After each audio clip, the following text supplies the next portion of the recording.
নমস্কার বন্ধুরা, সবাই কেমন আছেন? নিশ্চয়ই অনেক ভালো। আমরাও চলে এসেছি তোর্ষা ওয়াটার সাইড রেস্টুরেন্টে, যেটা আছে একদম তোর্ষা নদীর গা ঘেঁষে সুন্দর একটা প্রকৃতির মুক্ত হাওয়ায় বসে আপনারা রেস্টুরেন্ট পেয়ে যাচ্ছেন, যা আছে কিনা 2 নম্বর কালীঘাট রোড, কোচবিহারে।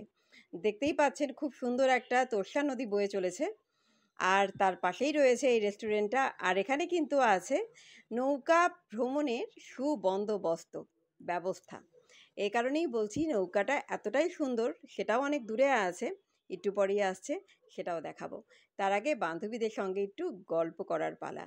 সবে এলাম, আর এসেই ভাবছি নিজেদের মধ্যে একটু ভিডিও করে নেই, পরে এখন গল্প শুরু হয়ে গেলে আর পারবো না। আর এখানে দেখুন বাচ্চাদেরকে নিয়ে এসেছি, সবাই সবার বাচ্চাকে আনেনি, আমরা যারা নিয়ে গেছি আর কি। দেখতেই পাচ্ছেন আমার মেয়ে দোলনায় ঝুলছে, আর যা ছেলে, অর্ষার ছেলে, অনিন্দিতার ছেলে, এরাও ঘুরে ঘুরে বেড়াচ্ছে, খেলছে। কার না ভালো লাগে বলুন তো? প্রকৃতির মুক্ত হাওয়া, সাথে একটা সুন্দর জায়গা, খোলামেলা পরিবেশ, বাচ্চারা ছোটাছুটি করতেও আনন্দ পাচ্ছে আজকে। আর আমরাও তো খুবই আনন্দ পাচ্ছি, যেহেতু ওখানে চারপাশেই ঘেরা দেওয়া, বাচ্চারাও অন্য জায়গায় রাস্তায় যাওয়ারও কোনো চিন্তা নেই। আর আমরাও এই জন্য নিশ্চিন্ত মনেই ঘুরে ঘুরে বেড়াচ্ছি, গল্প করছি, নিজেদের মধ্যে ছবি তুলছি। আজকে এই একটাই দিন হয়তো আমরা বছরের একবার দুবারই পাই, যেটা নিজেদের মধ্যে সময় কাটাতে পারি, প্রাণ খুলে গল্প করতে পারি সুখ দুঃখের কত বিষয় নিয়ে। কত মজা, হাসি, গল্প জমিয়ে রাখা ছিল, সেগুলো কিন্তু আজকে বাস্ট হতে চলেছে। আর দেখুন পাশেই আছে অর্ষা, আর জায়গাটাও দেখছি এতটাই সুন্দর। আর আজকে আমরা বেশিরভাগই সবাই ভেবেছিলাম যে প্রচণ্ড গরম হবে, কিন্তু সত্যি কথা বলতে আজকে ওয়েদারটা না ঠান্ডা ছিল যথেষ্ট। আমরা ভেবেছি বৃষ্টিও হতে পারে। আর এখানে এসে একদম এত সুন্দর গাছপালার ছায়া, তার মধ্যে নদীর জলের যেন একটা ঠান্ডা হাওয়া গায়ে লাগছে, ভীষণ ভালো লাগছিল জানেন। সময়টা যে এত সুন্দর করে কাটাতে পারবো আমরা, কোনো গরম ছাড়া, কোনো এসি ছাড়া, বুঝতেই পারছিলাম না। মানে ভেবেই অবাক হয়ে যাচ্ছি। আর একটু মেনু কার্ডের দিকেও আপনাদেরকে নিয়ে যাই, কেননা এটাও দরকারি একটা জিনিস। একটু যাবেন রেস্টুরেন্টে আর সেখানে খাবেন না তা তো হয় না, আর সেটাও যদি ভীষণ এক্সপেন্সিভ হয়ে যায়, সেটাও কিন্তু বড্ড গায়ে লাগে। কিন্তু এখানে জানেন শুধু মাটন কষা আর মাটন কারি, এগুলোই হচ্ছে আপনার 300 টাকা, বাদ বাকি সমস্ত 220, 250-এর মধ্যেই।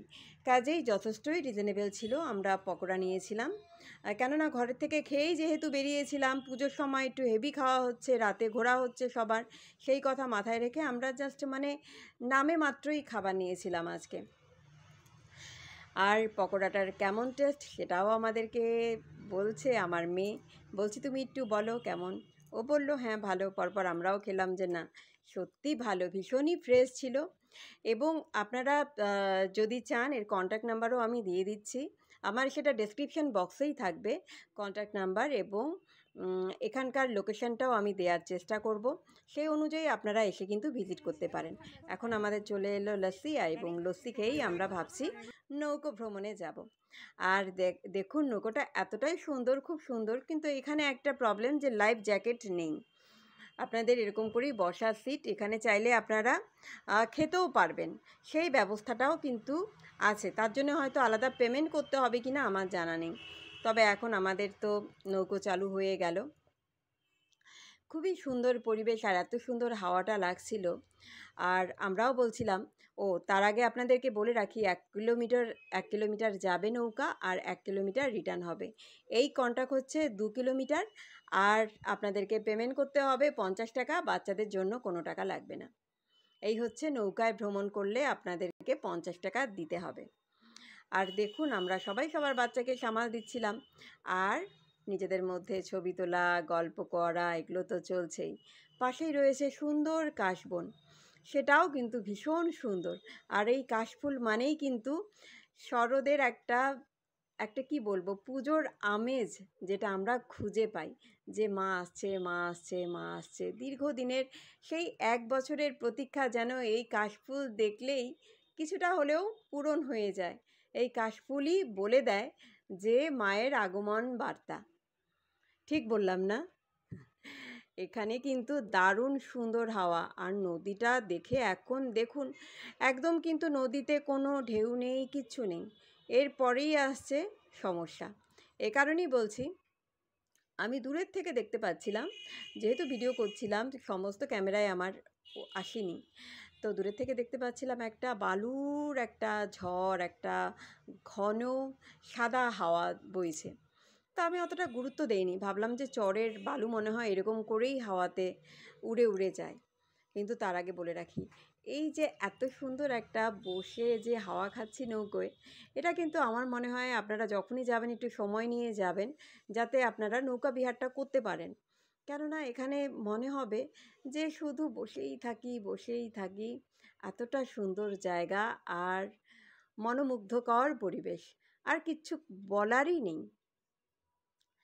আর দেখুন সবাই সবার মতো কত সুন্দরভাবে আমরা ছবি তুলছি, গল্প করছি। আর ক্যামেরা মানেই তো বুঝতেই পাচ্ছেন মেয়েদের একটা ইমোশনের জায়গা, যেখানে আমরা ছবি তুলতে কেননা খুবই ভালোবাসি সবাই। মানে কেউ এতটুকু কম নেই, যখনই দেখছি ক্যামেরা চলে যাচ্ছি সাথে, যেই ছবিটা তুলে দাও। এই কার শুধু খুঁজছি কার মোবাইলে ভালো ছবি ওঠে, কার মোবাইলে ভালো ছবি ওঠে। আমাদের অবস্থা সত্যি ভীষণ খারাপ। কতদিন ধরে পুজোর একটা আমেজ চলছে, বাজারঘাট করা, রান্নাবান্না করা, সংসার সামলানো, বাচ্চা কাচ্চাদের পরীক্ষা জাস্ট শেষ হলো, সব কিছু মিলিয়ে একদম যেন পাগল পাগল অবস্থা।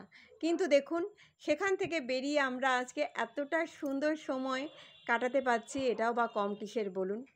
যদিও দুপুর টাইম, সবে 12টা বাজে, 12টার দিকে ভেবেছি আজকে আমরা রওনা দেব, কিন্তু ওই যে একটু দেরি হলেও কি ভালো লাগছে। আর দেখুন ওয়েদারটা কীরকম খারাপ করলো। আমি বলছিলাম না যে একটু ওয়েদারটা খারাপ খারাপ, আমি দূরের থেকে অনেক বালুর ঝড় দেখতে পাচ্ছিলাম। আর এই কাশবনে চাইলে আপনারা দাঁড়াতেও পারেন। আমরা ভেবেছিলাম দাঁড়াবো, কিন্তু চরটা এতটাই খাড়া টাইপের ছিল, আমার মনে হয় যে কোনো মুহূর্তে ভেঙে গেলে যেতেও পারে। এজন্য আমরা আর কোনো রিস্ক নেইনি। আর এখন বলছি প্রচণ্ড ঝড়। আমরা কাকুকে বলেছিলাম, কাকু আর একটু আমাদেরকে ঘুরিয়ে দিন তো। মনটা যেন ভরলই না। উনি সেই রিকোয়েস্ট রাখতেই সাথে সাথেই রাজি হয়ে গেল, দাঁড়াও তোমাদেরকে আর একটা রাউন্ড দিয়ে নিয়ে আসি। কিন্তু দেখুন ভাগ্য হয়তো আমাদের সাই দিল না, এতটা ঝড় শুরু হয়ে গেল। সেই ঝড়ের মধ্যে দেখতেই পাচ্ছেন কত বড় বড় ঢেউ শুরু হয়ে গেল। বাচ্চাগুলোকে নিয়ে এসেছি তার মধ্যে। আর আজকে তো কারো বাবা আসেনি, কাজে একটু ভয় ভয় হচ্ছিল যে কাছে আমাদের কোনো পুরুষ মানুষ নেই, যদি কোনো আবার কিছু হয়ে যায় তো বাবা যাওয়াই ভালো। এবং আমরা চলে গেলাম এখন খেতে। এখন খাওয়ার মধ্যে ছিল আজকে আমাদের চিকেন কারি, ফ্রাইড রাইস আর পনির, স্যালাড, আর সাথে ছিল বাচ্চারা যারা খাবে তাদের জন্য বিরিয়ানি। এই ছিল। এখন আমরা আমাদের মতো খেয়েই একটু পরেই বেরিয়ে যাব, কেননা অনেকটাই সময় হয়ে গেল। বাড়িতে যেমন আমি ছেলেটাকে রেখে এসেছি।